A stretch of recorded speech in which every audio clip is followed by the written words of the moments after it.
दर्शकबिन नमस्कार। केन्द्रबिन्दु अनलाइन टिभीबाट हरेक दिन बेलुका प्रसारण हुने केन्द्रबिन्दु न्यूजमा तपाईँ सम्पूर्णलाई स्वागत गर्न चाहन्छु। म छु सिमरन स्याङ्गो तामाङ। केन्द्रबिन्दु न्यूजमा हामी दिनभरिका टप 5 खोजमूलक तथा महत्त्वपूर्ण समाचारहरू सम्प्रेषण गर्ने गर्छौँ। सुरु गरौँ आजका समाचारहरूका प्रमुख शीर्षकहरूबाट। नेकपाका वरिष्ठ नेता नेपालको सक्रियतासँगै कर्णाली प्रदेशका मुख्यमन्त्री शाहीको पद जोगियो। मन्त्रीमण्डल पुनर्गठन गर्ने तयारी। दैनिक उपभोग्य वस्तुको मूल्य वृद्धिले उपभोक्तालाई 2 छाक टार्न धौधौ। बजारमा मूल्य वृद्धि नभएको आपूर्ति मन्त्री भट्टको दावी। आगामी वर्ष पनि विद्युत शुल्क घटाउने सरकारको तयारी। नेपालको विद्युत किन्न बङ्गलादेश तयार। हालसम्म 14 लाखभन्दा बढीले गरे कोरोना बिमा। 8007 जनाद्वारा बिमा दावी। 1100 को दावी भुक्तानी। र राजधानी काठमाडौँमै 6 वर्षदेखि सडक निर्माण अलपत्र। सर्वसाधारणलाई 6 किलोमिटरको गन्तव्यमा पुग्न 19 किलोमिटरको यात्रा गर्न बाध्य। जस्तै परिस्थितिमा पनि होन्डा छ सधैँ तपाईसँगै।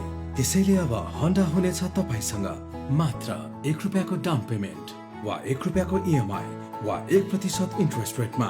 थप जानकारीका लागि यी नम्बरमा कल गर्नुहोस् वा माथि दिएको लिङ्क क्लिक गर्नुहोस्। होन्डा छ सधैँ तपाईसँगै। समाचार सुरु गरौँ विश्वव्यापी महामारीको रूपमा फैलिरहेको कोरोना भाइरस सम्बन्धी अपडेटबाट।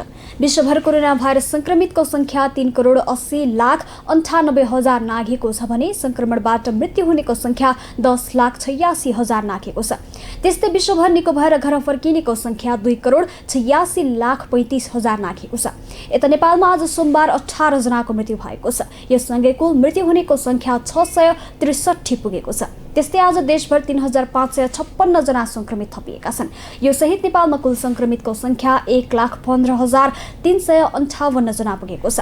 त्यस्तै देशभर सक्रिय संक्रमितको संख्या 35,915 पुगेको छ।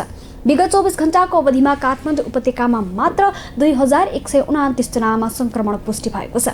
त्यसमध्ये काठमाडौँमा 1,746, भक्तपुरमा 167 र ललितपुरमा 216 जना थपिएका छन्। यससँगै काठमाडौँ उपत्यकामा कोरोना संक्रमितको कुल संख्या 46,201 पुगेको छ।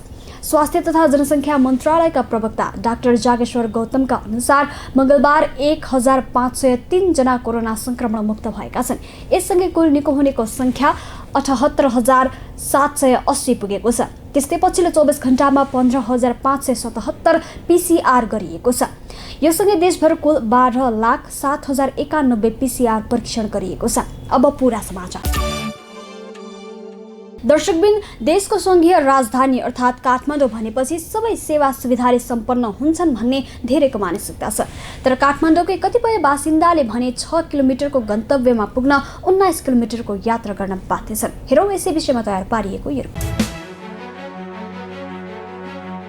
राजधानी काठमाडौँको उत्तर पूर्वी भेगका 3 नगरपालिकाका बासिन्दालाई सरकारी कार्यालयमा सेवा लिन जान सहज हुने सबैभन्दा छोटो मार्ग सुन्दरीजल साखु सडक 6 वर्षदेखि अलपत्र हुँदा सेवाग्राही तेब्बर बढी बाटो घुम्न बाध्य छन्।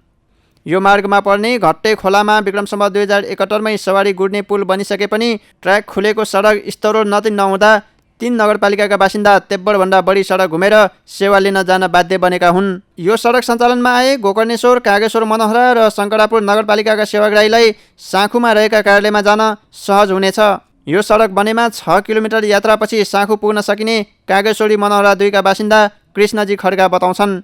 सडक स्तरोन्नति नहुँदा 19 किलोमिटर घुमाउरो यात्रा गरी सेवाग्राही साँखु पुग्न बाध्य छन्। यो सडक बनेमा पर्यटकीय स्थल नगरकोट पुग्न पनि छोटो बाटो हुनेछ।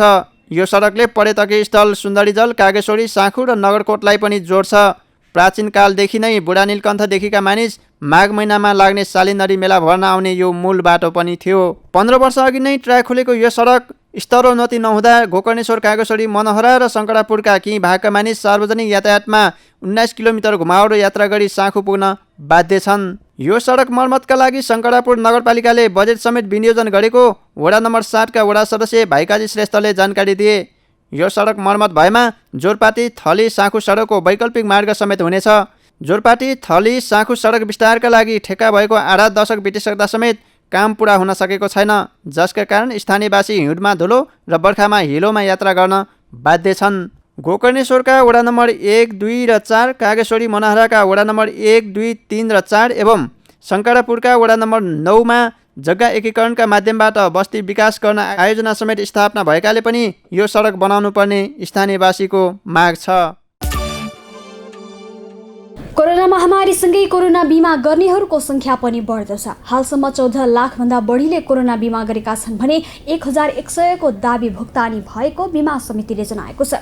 के छ त कोरोना बिमाको प्रावधान? यसै विषयमा हामीले एउटा रिपोर्ट तयार पारेका छौँ। हेर्नुहोस् पुरा समाचार। बिमा समितिले निरन्तर रूपमा कोरोना बिमा बाबतको भुक्तानी भइरहेको जनाएको छ।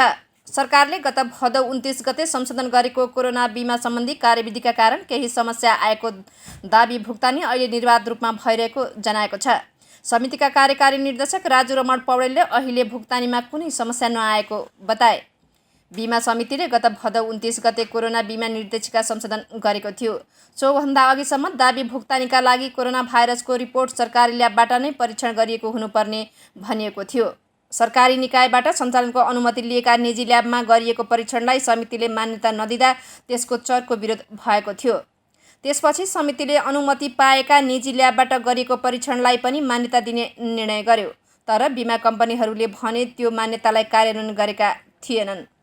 समितिले कोरोना बिमा निर्देशिका संशोधन गर्नु अगावै जुन ल्याबबाट आएको परीक्षणलाई पनि मान्यता दिएको थियो त्यसैको आधारमा मात्र दाबी भुक्तानी भइरहेको थियो। सबै कम्पनीहरूले सरकारी ल्याबमा भएका परीक्षणको दाबीलाई सहजै भुक्तानी गर्ने र त्यसबाहेकका निजी ल्याबमा गरिएको परीक्षण रिपोर्ट आएको खण्डमा पुलमा पठाउने व्यवस्था गरेको थियो। समितिले गरेको सुरुको व्यवस्था अनुसार PCR परीक्षणबाट कोरोना पुष्टि भएपछि जति रकमको बिमा गरिएको हो त्यति नै प्राप्त गर्न सकिन्छ। समितिले गरेको पछिल्लो व्यवस्था अनुसार कुल बिमा रकमको 25% राहत स्वरूप उपलब्ध गराउने व्यवस्था छ।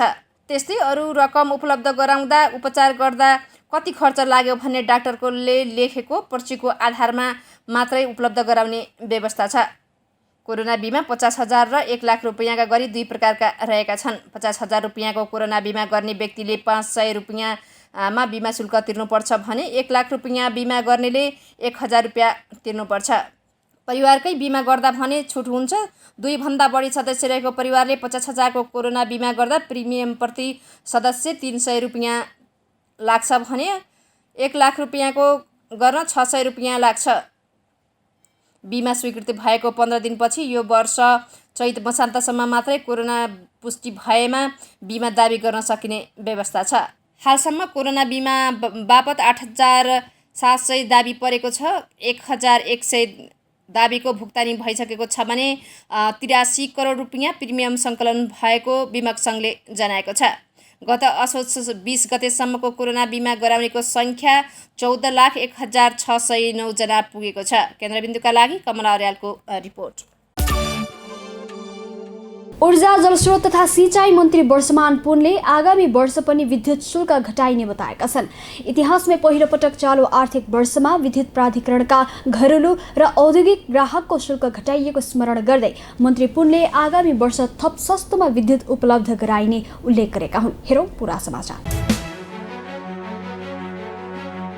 सरकारले मुलुकको ऊर्जा क्षेत्रको समग्र अवस्थाको अध्ययन गरी नीतिगत रूपमा आवश्यक तयारी गर्न गठन गरेको उच्च स्तरीय कार्यदलले काम सुरु गरेको छ।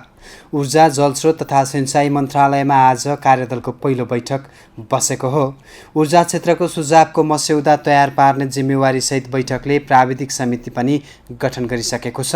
ऊर्जा मन्त्रालयका सहसचिव प्रवीण अर्यालको संयोजकत्वमा गठित प्राविधिक समितिमा अर्थ, उद्योग, वाणिज्य तथा आपूर्ति, वन तथा वातावरण मन्त्रालय, राष्ट्रिय योजना आयोग र जल तथा ऊर्जा आयोगको सचिवालयका सहसचिव, विद्युत विकास विभागका महानिर्देशक र नेपाल विद्युत प्राधिकरणका प्रतिनिधि सदस्य छन्।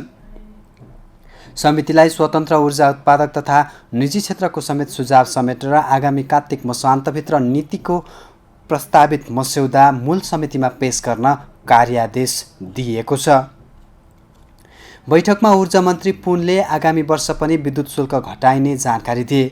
इतिहासमै पहिलो पटक चालु आर्थिक वर्षमा विद्युत प्राधिकरणका घरेलु र औद्योगिक ग्राहकको शुल्क घटाइएको स्मरण गर्दै मन्त्री पुनले आगामी वर्ष थप सस्तोमा विद्युत उपलब्ध गराइने उल्लेख गरे। खिम्ती जलविद्युत आयोजनाको 50% सेयर स्वामित्व सरकारमा आएको र आगामी हिउँदभित्रै 456 मेगावाट क्षमताको माथिल्लो तामाकोशी जलविद्युत आयोजनाबाट विद्युत उत्पादन सुरु हुने भएकाले सस्तोमा बिजुली दिन सकिने उनको भनाइ थियो। सरकारी र निजी क्षेत्रको लगानीमा 15,000 मेगावाट विद्युतको उत्पादन सजिलै हुने भन्दै उनले बजारको पनि समस्या नरहेको स्पष्ट गरे। कुल 10,000 मेगावाट विद्युत आन्तरिक र 5,000 मेगावाट बाह्य बजारमा पठाउने गरी नीतिगत र प्रक्रियागत तयारीका काम अघि बढेको समेत उनको भनाइ छ। इन्डक्सन चुलो, एसी र विद्युतीय सवारीको प्रयोगले विद्युत खपत बढेको तथा औद्योगिक क्षेत्र र कृषि मिटरका लागि ठूलो परिमाणमा विद्युतको माग आएको र 10% जनसङ्ख्यामा अझै विद्युतीकरण गर्न बाँकी रहेको भन्दै मन्त्री पुनले बजारको समस्या नरहेको बताए। ऊर्जा सचिव दिनेश कुमार घिमिरेले विद्युत उत्पादनसँगै खपत बढाउन प्रसारण लाइन लगायत पूर्वाधार निर्माणमा विशेष ध्यान केन्द्रित गरेर काम भइरहेको उल्लेख गरे। भारतमा नेपालको जलविद्युतको बजारका लागि राम्रो सम्भावना रहेको भन्दै उनले त्यसबाट नेपालले फाइदा लिन सक्नुपर्ने बताए। डिजेल प्लान्टका कारण वातावरण प्रदूषण बढेकाले भारत बङ्गलादेशले नेपालबाट स्वच्छ ऊर्जा आयात गर्न चाहेको समेत उनको भनाइ थियो। एकातिर कोरोना भाइरसको महामारी, अर्कोतिर खाद्यान्न सामग्रीको मूल्य वृद्धि, जसले गर्दा आम सर्वसाधारणको भान्सा महँगिएको छ। तर उद्योग वाणिज्य तथा आपूर्ति मन्त्री लेखराज भट्टले भने बजारमा मूल्य वृद्धि नै नभएको दावी गरेका छन्। हेरौँ यो रिपोर्ट। पछिल्लो 2 महिना यता खाद्यान्नदेखि तरकारी र फलफुलको मूल्य आकाशिएको छ। अधिकांश तरकारीको मूल्य 100 रुपियाँभन्दा माथि पुगेको छ। अहिले नेपालीहरूको महान पर्व दसैँ तिहार नजिकिँदै गर्दा झन् बजारमा दाल, गेडागुडी, तेलको मूल्य समेत बढेको छ। बजारमा दालमा प्रति किलो 10 रुपियाँ, हरियो केराउमा 35 रुपियाँ र तेलमा प्रति लिटर 15 रुपियाँभन्दा धेरैले वृद्धि भएको छ। लकडाउन अघि 1580 रुपियाँमा पाइने 1 कार्टुन तेलको मूल्य अहिले 1680 रुपियाँ नागेको छ। त्यस्तै मासको दालमा प्रति किलो 135बाट बढेर 145 रुपियाँ पुगेको छ। लकडाउनका कारण उद्योग बन्द हुँदा बजारको माग अनुसार उत्पादन नभएकाले मूल्य बढेर आएको होलसेल व्यापारीहरूले बताएका छन्। तर यता सरकारका उद्योग वाणिज्य तथा आपूर्ति मन्त्री लेखराज भट्टले बजारमा मूल्य वृद्धि नभएको बताएका छन्। नेपाल चेम्बर अफ कमर्सको 70औं दिवसको अवसरमा काठमाडौँमा आयोजित कार्यक्रममा सम्बोधन गर्दै मन्त्री भट्टले दैनिक उपभोग्य वस्तुमा मूल्य वृद्धि नभएको बताएका हुन्। उनले लामो समय लकडाउन भएपछि खुलेको बजारमा कुनै पनि खाद्यान्न लगायत दैनिक रूपमा प्रयोगमा आउने वस्तुमा महँगी नभएको दावी गर्दै विश्व बजारमा नै केही वस्तुमा मूल्य वृद्धि भएकाले नेपालमा पनि 1-2वटा वस्तुमा मूल्य वृद्धि हुन स्वाभाविक भएको मन्त्री भट्टले बताए। अहिले पनि बजार एकदम आफ्नो गतिमा गएको छ, त्यसले कहीँ पनि समस्या आएको छैन। केही वस्तुमा अब विश्वमै भएपछि मूल्य बढेपछि त्यहाँ बढ्यो होला, नत्र खाद्यान्न लगायत जो दैनिकी वस्तुहरू छन् त्यसमा महँगाई भन्ने छैन। अब एकाध वस्तुमा हुने त्यो स्वाभाविक हो, हिजो पनि हुन्थ्यो। त अहिले हामीले हाम्रो व्यापार घाटालाई कसरी घटाउन सक्छौँ र निर्यात कसरी गर्छौँ, उत्पादनलाई कसरी बढावा दिन्छौँ, लगानीलाई कसरी भित्र्याउँछौँ, यो महत्त्वपूर्ण विषय छ। र यसले जहाँ जहाँ हाम्रा ल्याप्सेसहरू छन् अथवा हामीले गर्नुपर्ने नीतिगत सुधारहरू के हुन्, तपाईँहरूका सुझावहरू आएपछि हामी जहिले पनि एउटा टिम वर्क नै गर्ने, यो उद्योग वाणिज्य आपूर्ति मन्त्रालयको एउटा अभिन्न अङ्गको रूपमा जुन संस्थाहरू छन्, जो व्यावसायिक संस्था, त्यसलाई लिएका छौँ। आफूले मन्त्रालय सम्हालेदेखि व्यवसाय मैत्री वातावरण बन्दै गएको दावी समेत मन्त्री भट्टले गरेका छन्। कर र राजस्वका विभिन्न विषयमा सुधार गरी उद्योग र व्यापार सञ्चालन गर्ने वातावरण निर्माण गर्न सरकार तत्पर रहेको मन्त्री भट्टले बताए। तर मन्त्री भट्टले भने जस्तो बजार रहेको छैन। बजार अनुगमन गर्ने विभिन्न निकायले नै बजारमा मूल्य वृद्धि गरेर सामान बेच्ने तथा कालोबजारी गर्ने व्यवसायीहरूलाई दैनिक कारबाही गर्दै आएका छन्। दर्शकवृन्द, अब आजको टप 1 न्यूजको पालो। कर्णाली प्रदेशमा आइतबारदेखि सतहमा आएको विवाद मिल्ने भएको छ। मंगलबार माधव नेपाल पक्षका प्रदेशसभा सदस्यहरूले अविश्वासको प्रस्तावमा गरेको हस्ताक्षर फिर्ता लिएपछि कर्णाली प्रदेशको विवाद मिल्ने भएको हो। हेरौँ यसै विषयमा तयार पारिएको रिपोर्ट। कर्णाली प्रदेशमा आइतबारदेखि सतहमा आएको विवाद मिल्ने भएको छ। मङ्गलबार माधव कुमार नेपाल पक्षका प्रदेश सभा सांसदहरूले अविश्वासको प्रस्तावमा गरेको हस्ताक्षर फिर्ता लिएपछि कर्णाली प्रदेशको विवाद मिल्ने भएको हो। गत आइतबार सत्ताधारी दल नेकपाकै 18 जना प्रदेश सभा सदस्यहरूले मुख्यमन्त्री महेन्द्र बहादुर शाही विरुद्ध अविश्वासको प्रस्ताव प्रदेशको संसदीय दलमा दर्ता गराएका थिए। अविश्वासको प्रस्ताव दर्ता गराउने 18 जनामा पूर्व एमालेका 15 जना र 3 जना पूर्व माओवादी खेमाका सांसद रहेका थिए। अहिले कर्णाली प्रदेशमा 40 जना सदस्य रहेका छन्, जसमध्ये नेकपाका 33, काङ्ग्रेसका 6 जना र राप्रपाका 1 जना रहेका छन्। नेपालको इतिहासमै मुख्यमन्त्री विरुद्ध अविश्वासको प्रस्ताव दर्ता भएको यो पहिलो घटना हो।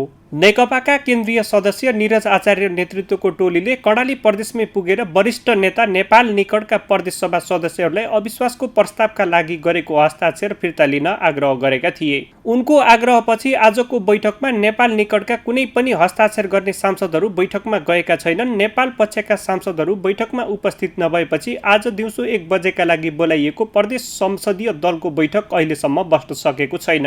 अविश्वासको प्रस्ताव दर्ता गराउनेहरूमा 15 जना पूर्व एमाले मध्ये 8 जना माधव कुमार नेपाल पक्षका रहेका छन् भने 7 जना प्रधानमन्त्री केपी शर्मा ओली निकट रहेका छन्।